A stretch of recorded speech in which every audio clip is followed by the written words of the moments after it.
Hello students, आज हम बात करने वाले हैं एक ऐसे क्वेश्चन की जो कि एग्जाम में ज़रूर आता है, इंपॉर्टेंट है बहुत ज़्यादा।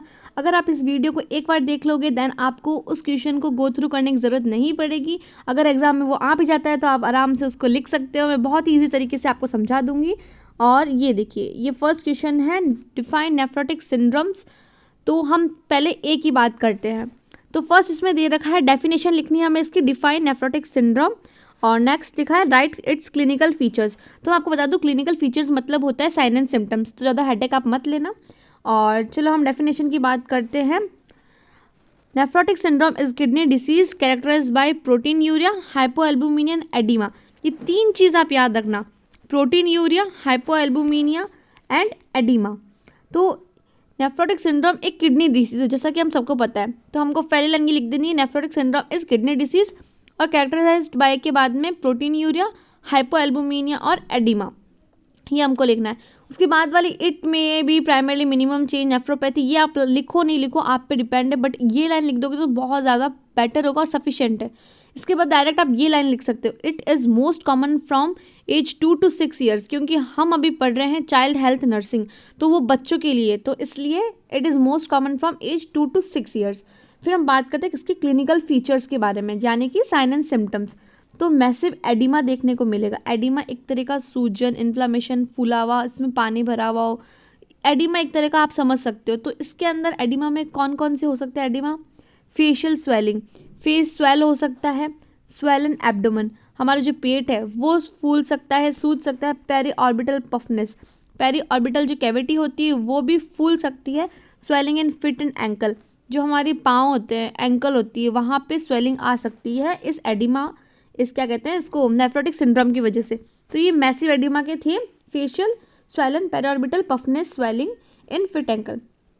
देन पैसिव प्रोटीन यूरिया का, क्योंकि हमने डेफिनेशन में पढ़ा है एडिमा के बारे में, तो हम एडिमा को मेंशन किया है हमने इधर।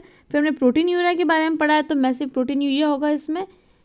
और फिर हाइपो एल्बुमिनिया होगा, जैसे हमने वो भी देखा है, सीरम एल्बुमिन इज 2.5 ग्राम। तो ये लिखने की ज़रूरत नहीं, इतना सब आप ये लिख देना। एडिमा, एडिमा के 4 parts, massive proteinuria, hypoalbuminaemia और हाइपर लिपिडीमिया। हाइपर लिपिडीमिया मतलब, हाइपर मतलब ज़्यादा और लिपिड, लिपिड बहुत ज़्यादा हो जाता है इस कंडीशन के अंदर। ओके, तो ये थे 4, 3 तो हमने डेफिनेशन में देख लिए, 4th हमने हाइपर लिपिडीमिया याद कर लिया। और कुछ आते हैं अटिपिकल फीचर्स आर, जैसे कुछ ये फीचर्स भी होते हैं, वो तो हमने मेन फीचर्स पढ़ लिए। तो ये कुछ साइड वाइज फीचर्स भी होते हैं इसके अंदर, साइन एंड सिम्पटम देखें। Haematuria, hypertension, abnormal renal function, weight gain, poor appetite, anaemia. तो ये कुछ है जो साइड वाइज है, लेकिन ये मोस्ट कॉमन, ये लिखने ही लिखने हैं आपको, और साइड में आप ये भी लिख सकते हो। ओके, देन हम बात करते हैं नेक्स्ट क्वेश्चन की। फर्स्ट क्वेश्चन कंप्लीट हो चुका, डेफिनेशन और क्लिनिकल फीचर जो साइन एंड सिम्पटम हमने बता दिए। सेकंड क्वेश्चन आता है बी, डिस्कस पैथोफिजियोलॉजी। तो चलिए हम इसकी पैथोफिजियोलॉजी देखते हैं। स्टूडेंट्स, मेरे अकॉर्डिंग ये क्वेश्चन 101% आएगा। पैथोफिजियोलॉजी में सबसे ऊपर हम पहले लिख देंगे नेफ्रोटिक सिंड्रोम। ठीक है, पहले हम इस साइड की बात करते हैं। इसमें प्रोटीन यूरिया होगा, जैसे कि हमने अभी डेफिनेशन में देखा था, प्रोटीन यूरिया होता है, प्रोटीन यूरिया होगा। फिर हाइपो एल्बुमिनिया होगा, उससे क्या होगा, डिक्रीज प्लाज्मा ऑनकोटिक प्रेशर, जो प्लाज्मा ऑनकोटिक प्रेशर है वो कम हो जाएगा उस रीज़न से। इंक्रीज कैपिलरी फिल्ट्रेशन, कैपिलरीज के अंदर फिल्ट्रेशन जल्दी जल्दी होना स्टार्ट हो जाएगा, बढ़ जाएगा, और इसकी ज़्यादा फिल्टर हो जाएगा, उसके होने से एडिमा होगा। जितना जल्दी कोई लिक्विड अगर फिल्टर हो रहा है, पास हो रहा है, तो उसको टाइम नहीं मिल पा रहा है उसका सफिशिएंट, तो उससे वो एडिमा हो जाएगा। और इसमें नीचे डिक्रीज प्लाज्मा वॉल्यूम दे रखा है। नेक्स्ट हम बात करते हैं नेफ्रोटिक सिंड्रोम के इस साइड की। प्राइमरी इंट्रारिनल सोडियम रिटेंशन, इस वजह से क्या होता है, इंक्रीज प्लाज्मा वॉल्यूम, वापस प्लाज्मा वॉल्यूम इंक्रीज हो रहा है, इंक्रीज होने की वजह से हमको फिर एडिमा देखने को मिलेगा। देन स्टार्ट हो जाएगा सेकेंडरी सोडियम रिटेंशन।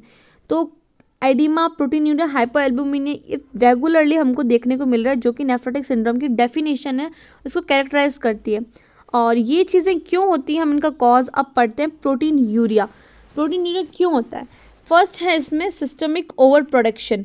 सिस्टम अगर प्रोटीन का ओवर प्रोडक्शन कर देता है, अगर बहुत ज़्यादा मात्रा में प्रोटीन को अगर वो भेजेगा तो उस वजह से हमें प्रोटीन यूरिया मतलब यूरिन में प्रोटीन देखने को मिल सकता है।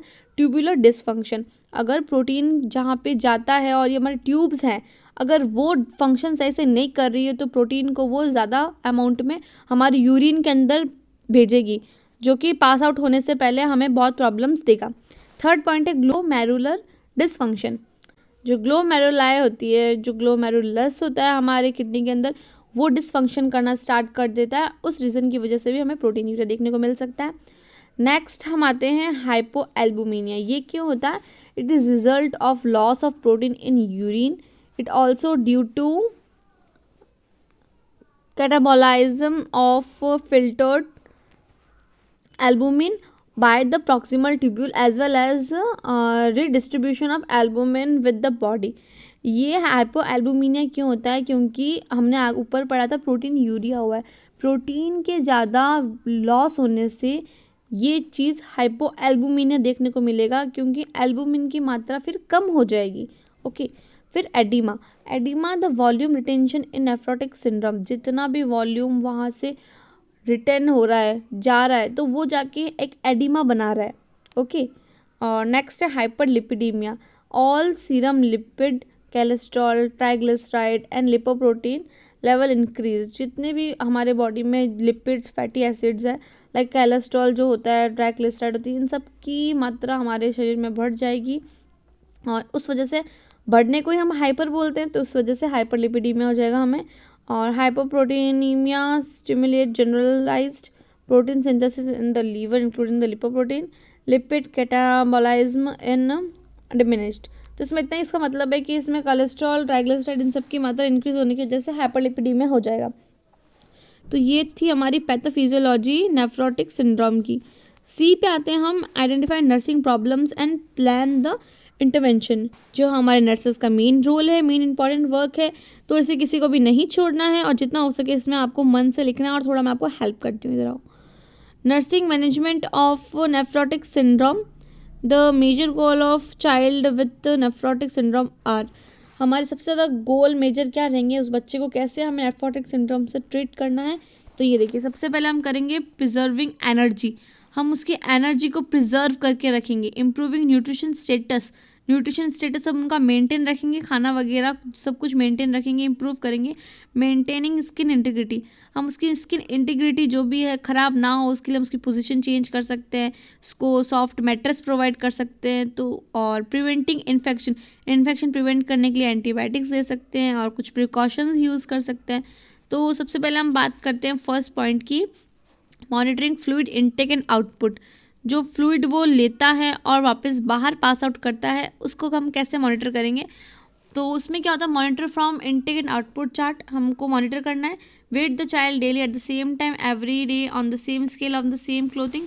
हमें वेट चाइल्ड का हर रोज़ चेक करना है, उसी ड्रेस में उसी स्केल पे रोज़ चेक करना है। Measure the child abdomen daily, हम उसका एम्ब्लाइकस जो होती है उसको, जो उसको बेल बटन बोलते हैं, उसको हमेशा चेक करना है हर रोज़। और उसका एब्डोमेन रोज़ चेक करना है, ताकि एनलार्ज अगर हमको बढ़ता हुआ दिख रहा है वो, तो इसका मतलब उसको एसाइटिस भी हो सकता है, यानी कि पेट में पानी भी भर सकता है उसके। और अम्ब्लाइकस को चेक करने से ये चीज़ें पता लग जाती है। Test the urine regularly for albumin specific gravity, और यूरिन जो वो आउटपुट देती है उसका भी हमको टेस्ट करना है, जिससे हमको पता लग जाएगा एल्बुमिन कितना है कितना नहीं। नेक्स्ट इज ये fifth point, involve family in providing some for activities. हाँ, इस पॉइंट में बताया है कि इसमें फैमिली को भी इन्वॉल्व करना उसको एक्टिविटी प्रोवाइड करने के लिए। And fifth, prevent infection. Infection prevent करने के लिए हमको उसके रेस्पिरेटरी इन्फेक्शन का ध्यान रखना है कि कोई रेस्पिरेटरी इन्फेक्शन ना हो। एडिमा की वजह से और स्टेरॉइड थेरेपी चलती है, उस वजह से कोई भी उसको रेस्पिरेटरी का इन्फेक्शन ना हो, ये ध्यान रखना है। और कोई भी इन्फेक्टेड पर्सन के कांटेक्ट में आने से उस बच्चे को बचाना है, चाहे वो तो स्टाफ हो सकता है इन्फेक्टेड, चाहे तो फैमिली मेम्बर हो सकता है। और monitor vital signs every 4 hour. Vital signs जो होते हैं TPR BP एंड ऑल, तो उनको 4 आवर्स के लिए एवरी 4 आवर में चेक करना है। और जो अर्ली साइंस होते हैं इन्फेक्शन के लिए, उनका ध्यान रखना है, लाइक फीवर एंड ऑल। तो ये चीज़ें इन्फेक्शन के लिए हमको ध्यान रखना है। तो स्टूडेंट्स, ये था मेरा फर्स्ट इंपॉर्टेंट क्वेश्चन एक्सप्लेन करने के लिए। नेफ्रोटिक सिंड्रोम के बारे में। तो अगर आपको मेरा एक्सप्लेनेशन पसंद आए तो मेक श्योर मेरे वीडियो को लाइक करना है, चैनल को सब्सक्राइब करना। और ये तो अभी फर्स्ट क्वेश्चन था, नेक्स्ट क्वेश्चन आपको मेरे नर्सिंग पैराडाइज चैनल पे मिल जाएंगे, वहाँ से आप देख लेना। Okay, bye, good night.